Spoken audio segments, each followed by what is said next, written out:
আসসালামু আলাইকুম ওরহমতুল্লাহি ওয়াবারাকাতুহু। ধারাবাহিকভাবে আমরা দোয়া সম্পর্কে কোরআন এবং সহিহ হাদিস ভিত্তিক জানার চেষ্টা করতেছি।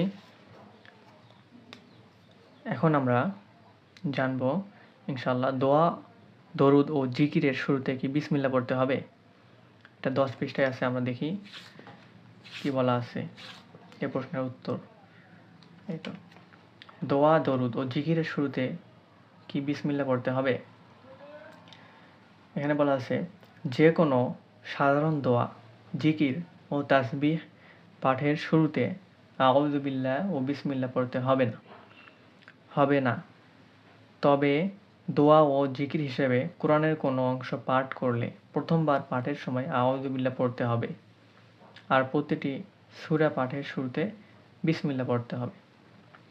তাহলে এখান থেকে আমরা জানলাম সাধারণ দোয়া, জিকির, তাসবিহ পাঠের শুরুতে আউযু বিল্লাহ পড়তে হবে না, বিসমিল্লাহ পড়তে হবে না। তবে দোয়া, জিকির হিসেবে যদি কোরআনের কোনো অংশ পাঠ করি তাহলে প্রথমবার আউযু বিল্লাহ পড়তে হবে, এবং কোরআনের কোনো সূরা পাঠের সময়, যেমন সূরা নাস, সূরা ফালাক, এসব সূরা পাঠের সময় আমরা শুরুতে বিসমিল্লাহ পড়তে হবে আমাদের। আল্লাহ তাআলা আমাদের কোরআন এবং সহিহ হাদিস ভিত্তিক আমল করার তৌফিক দান করুন, আমিন। পরবর্তী পর্বে আমরা আরও গুরুত্বপূর্ণ বিষয় জানবো ইনশাআল্লাহ।